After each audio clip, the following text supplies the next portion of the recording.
zone. Okay, we're gonna get started, okay? Okay. Here in a minute. Hopefully this thing goes live because it's saying 3 minutes on my thing. It should go live at 7.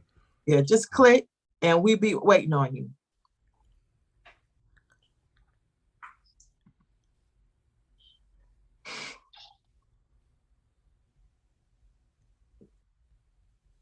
Okay.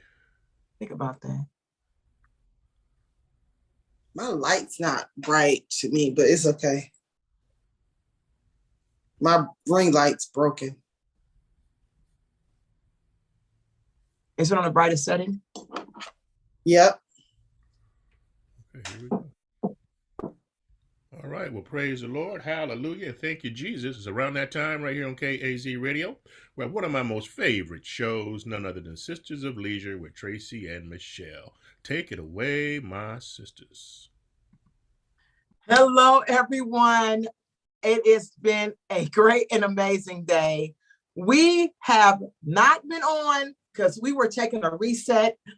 My birthday was on Mother's Day, and we just have not been. But now we have our guy who is coming on, which is great.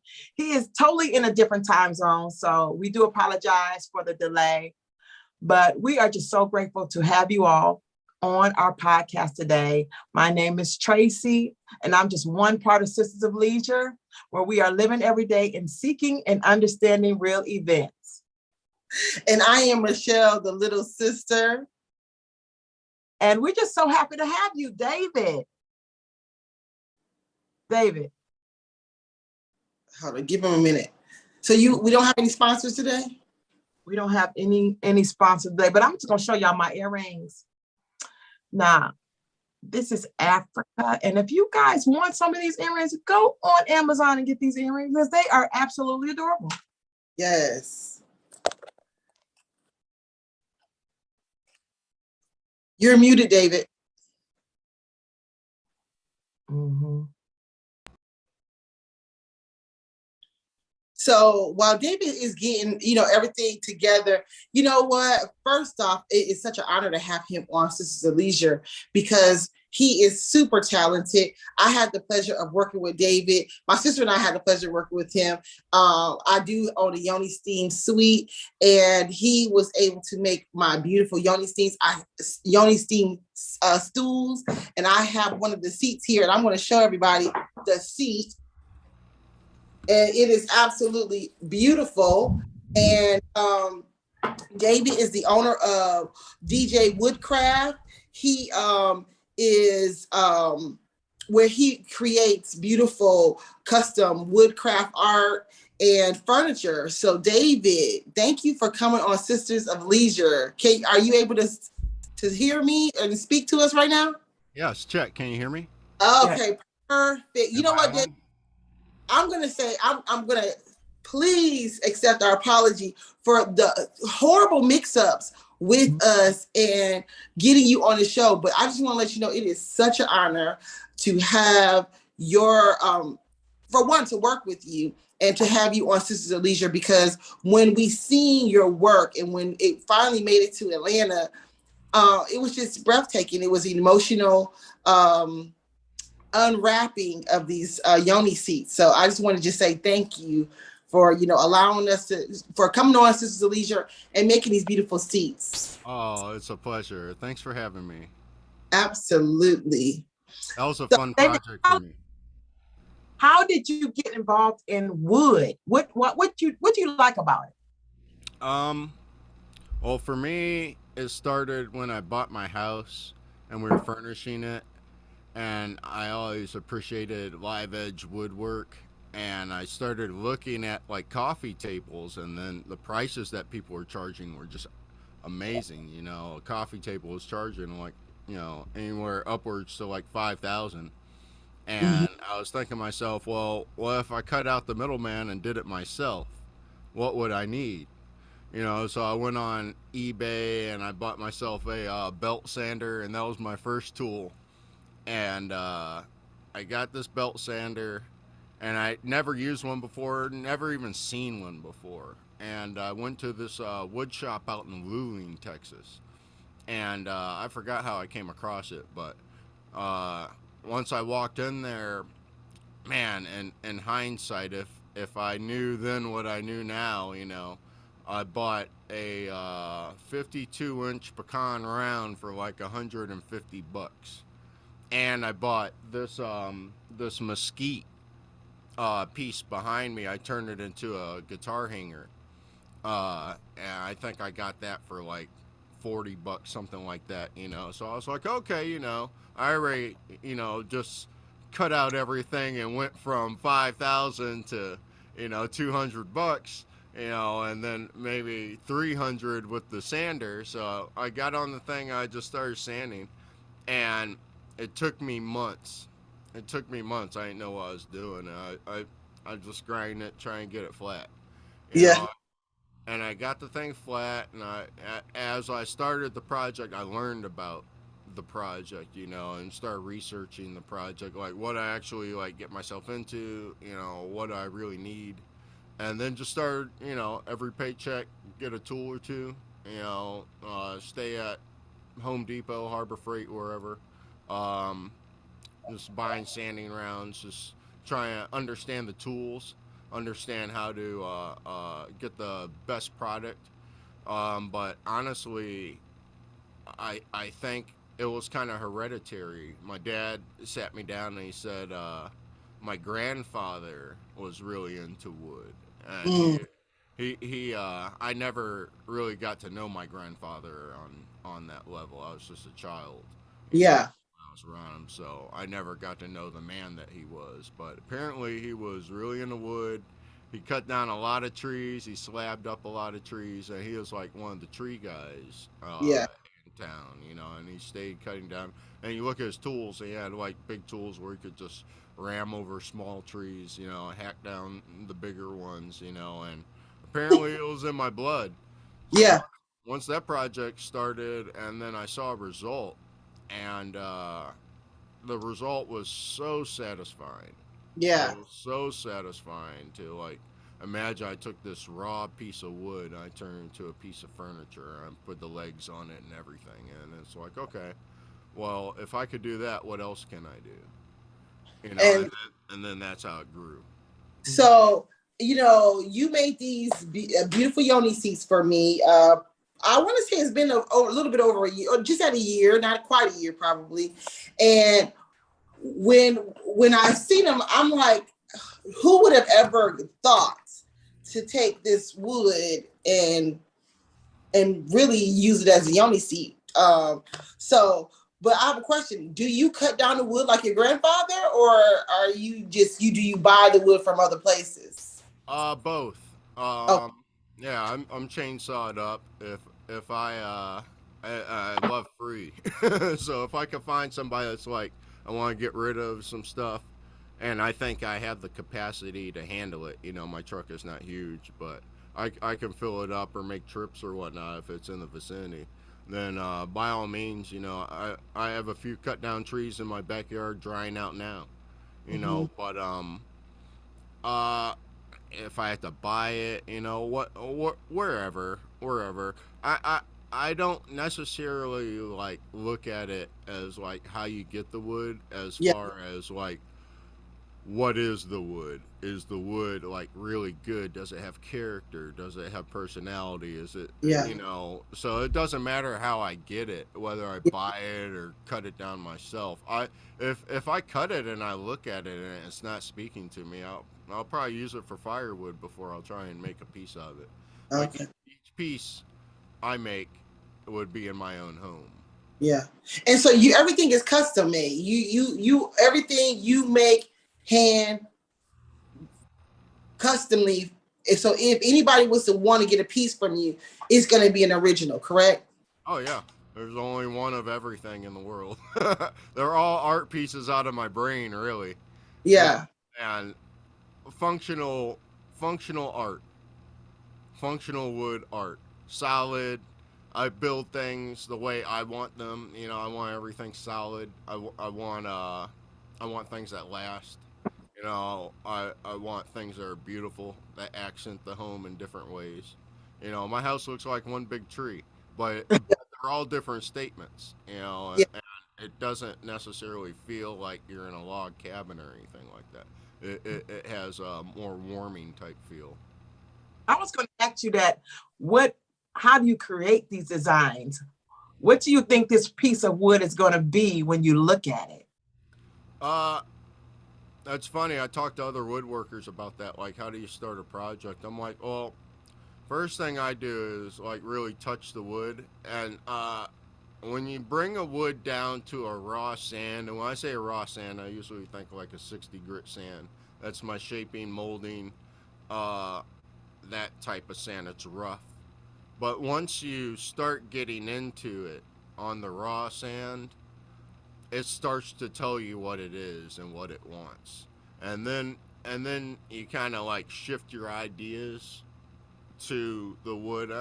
And I don't know, wood's one of the oldest natural resources we have on this planet. So it's wise. You know, all those rings are a statement. And Mm, their statement in growing and living and experiencing all those things. So a lot of times, if you tap into the project, and it's usually on that 60 grit sand, that raw sand, where you get all the bark off of it, all the things that aren't pretty to the eye but necessary for the life of the tree, and you get down into the actual meat of the tree, then it kind of lets you know what it wants to be. I had some mesquite pieces like this one. I left the bark on it because it just said, I want the bark on, and that's usually a no-no in woodwork.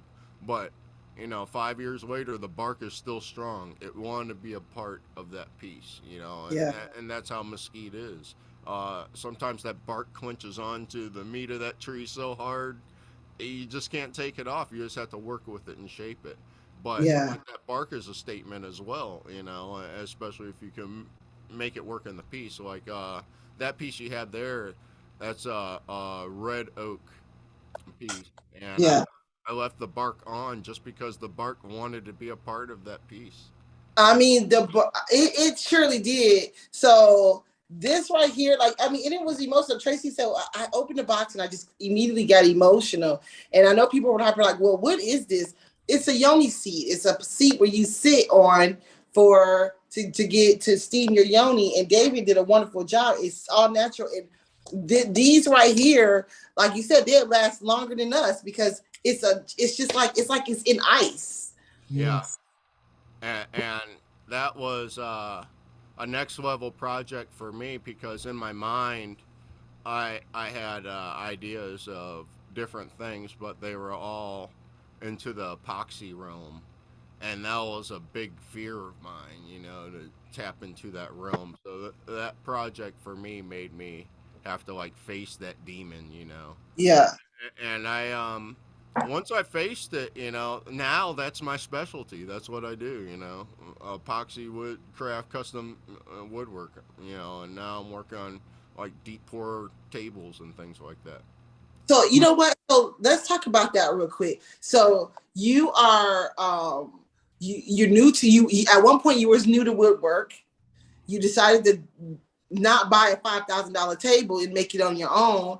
And now you are, you have customers, you have clients, you are able to within yourself like go to the next level of your crafts because you're taking on the challenge of what it was, or like epoxy. You didn't want to even mess with it, but that's what you have to do to make this. And now it's your thing, right?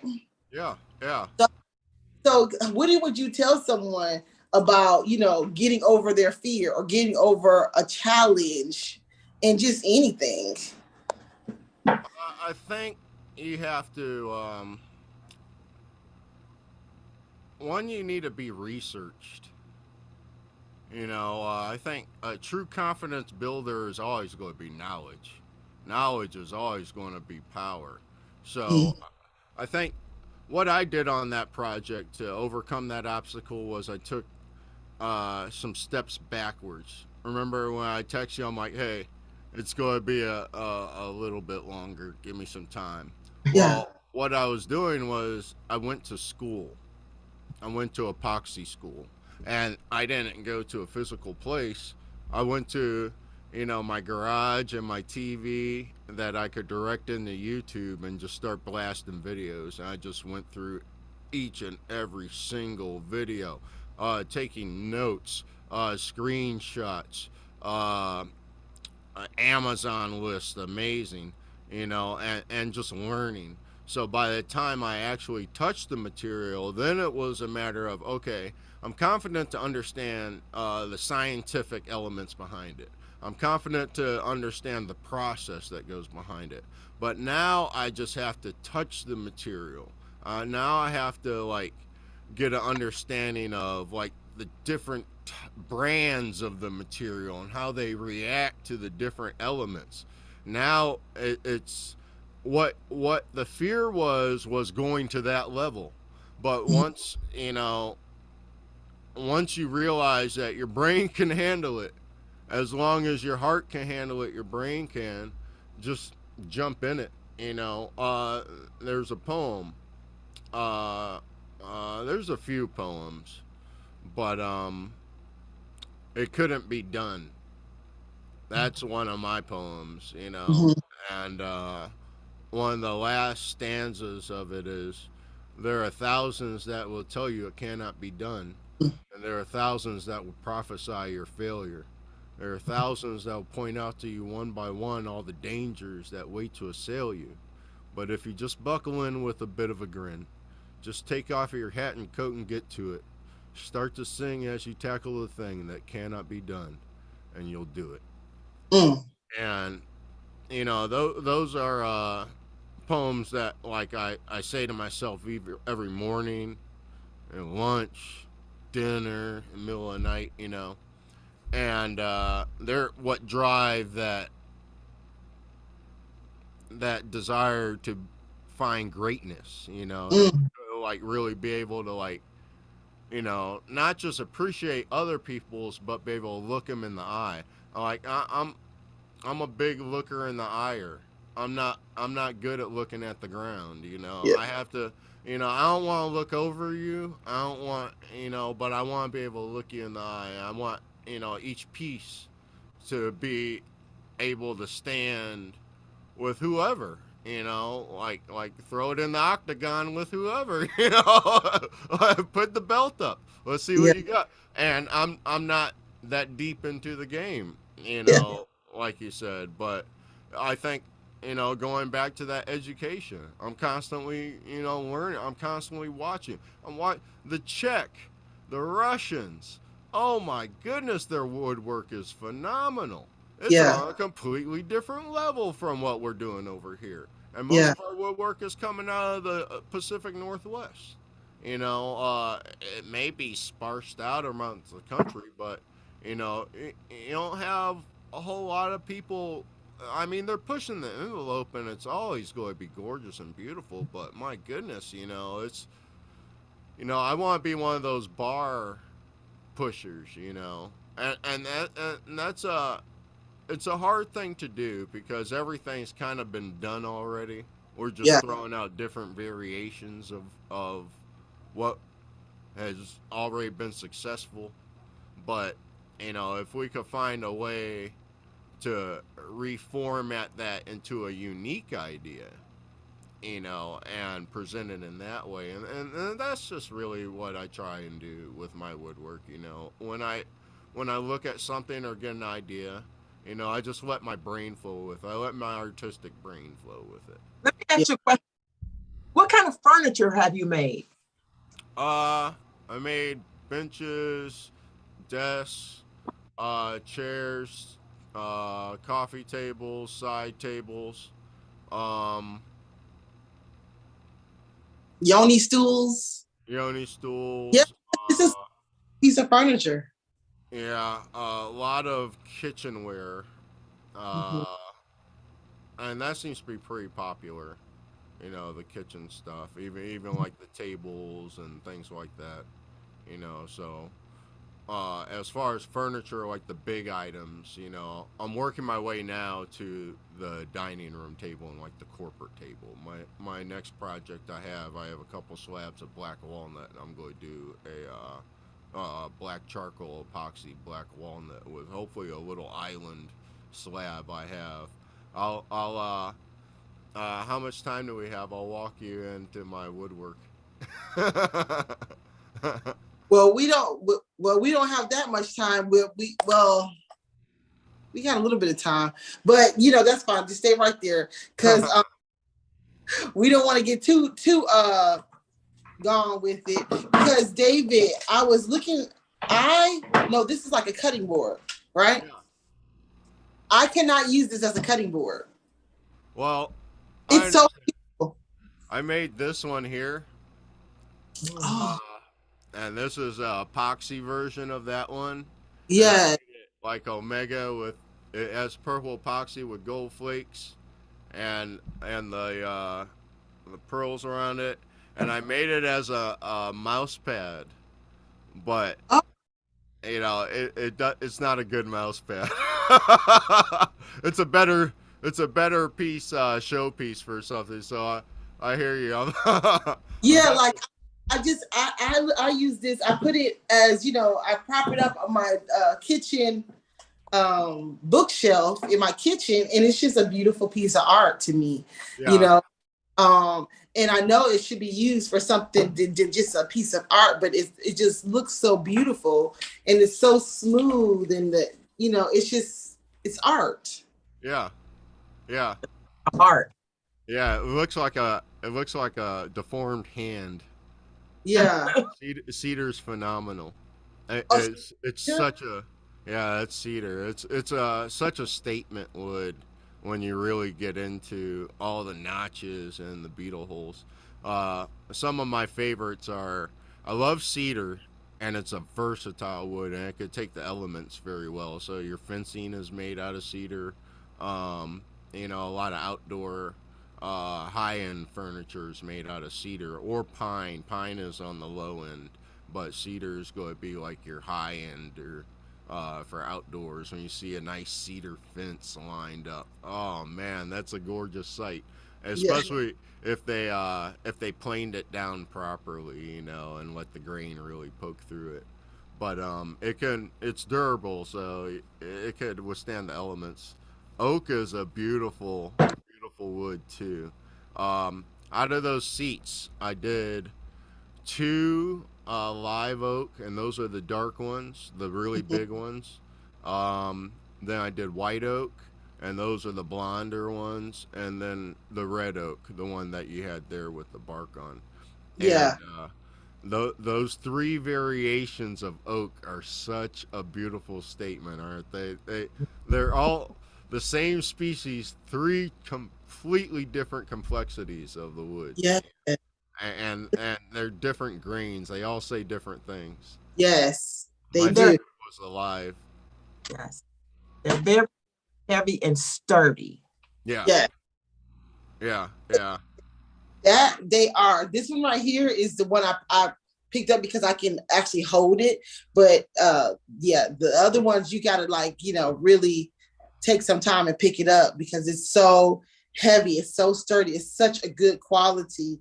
And everyone that sees these absolutely love it. But I have a question. Is this right here, is this cedar too? yeah. That's cedar. Okay. That's a cedar charcuterie board. Yes. Yes. And David made this right here also. That's his brand. Nice. Yeah. I mean, he just so talented with his artwork, with his, crafts. It's just absolutely amazing. I just love it. But I have a question. So do you have a person that you admire, that you follow, someone that you might, when you go and do your research, you kind of go directly to their page, or do you go to them, or are you just like, I got this? Oh, a couple people. It depends on the project because it seems like everybody out there kind of specializes in something different. There's a guy by the name of Blacktail Studios up in, I think he's in Portland, and he's really good. He does a lot of really expensive river tables. Um, he'll get slabs that are upwards of 2,500 to 7-8 thousand just for the wood raw. With the Mm. work on and everything. And those will be like the big black walnut. Humongous slabs. They're rare. They're hard to find. They're very, very expensive. And he does a lot of those jobs, and he puts them step by step out there, so you can follow along and really kind of learn the craft, you know, uh, especially if you can't go to his classes. I know he has classes that are up there. Another one, Stone Coat countertops. They're really, really good. They have a lot of ideas on how to take your current kitchenware and completely flip it into something gorgeous. And how to do epoxy drips and how to like do art and things like that and create a palette out of it. And I go down rabbit holes, you Yeah. know. So if I'm studying something, I found in life I'm a visual learner. I have to see it, and then once I see it, then my brain can like truly understand the process. It's hard for me to just read it and get the whole process out of it. But if I can see it, I'm dangerous. Yeah. So that's why it means a lot to me. Uh, but when I do research it, it's more of like, okay, what do I want to get into, and then I'll have my feed that'll like pop up some the people I do like and follow their recent works. Depending on what it is, I definitely gotta give that a watch. But in the end of the day, it's more of like your project wasn't one that was on YouTube. I had to Yeah. make that one up. So that's where the research came in with the artistry, Yeah. if you will. Like Yeah. understanding the concepts and understanding the basics behind it. Now, how do I evolve that into what I want to do, and how do I make that? And my goal in the end of the day was to make that wood look like it was in a piece of ice, and It make it is. look like it was cold to sit on it or something. Yeah. So it was like mission accomplished. I Yeah. wouldn't mind another stab at it now, because mind you, that was my first piece, Yeah. so I thought that was a pretty good starting point. That was, and maybe we need to go ahead and discuss, further Yoni Seeds, because I definitely uh love the work, and I love how the look, and it brings an earthy, warm feeling, even though it looks like this is sitting in ice, Yeah. but it definitely brings a warm, natural, folly, look to the suite, because it's just so beautiful, so natural. The natural look is definitely a look. It's a look, David. It's definitely a look. How can we get in touch with you? How can anyone get in touch with you, David? You can email me at dbj6@hotmail.com.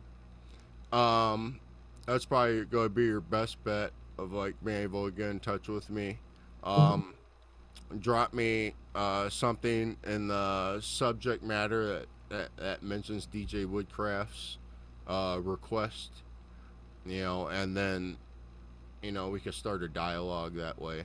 And if you could leave your number, I'll give you a call. And I like to talk through all my pieces. I'm a custom woodworker, so we need to have a conversation, and I need to like understand your goals, so I can meet your goals, because I found you guys gave me a lot of room to create, which is awesome, and a lot of people don't. Yeah. So, and if I come a little bit too creative, it's not a good thing. So it's definitely something in the conversation, the initial conversation of what direction you want to go with your request. But in the end of the day, I really, really enjoy projects like yours, where it's like, okay, here's what we got, or here's an idea. Now go. Yeah. How can you enhance that? Well, we appreciate you coming on our podcast. I wish we had more time, but we are so grateful to have you. And we want to apologize for the lack of communication thereof or whatever. It was off. We were off by a week. And then the holidays came. Then my birthday came. It was just, we appreciate you just being patient with us. Oh, no, I Yeah. completely understand. Ever since I became a father, I'll never hold anybody's feet to the fire for scheduling. Things happen, things pop up. I'm just thankful to be here, thankful to have my work and my art appreciated to the point of where you'd invite me on this podcast. That's just huge for me. And Well, we invite you again because I got to get some more wood from you. So, I want to talk to you about another project. But just one more time,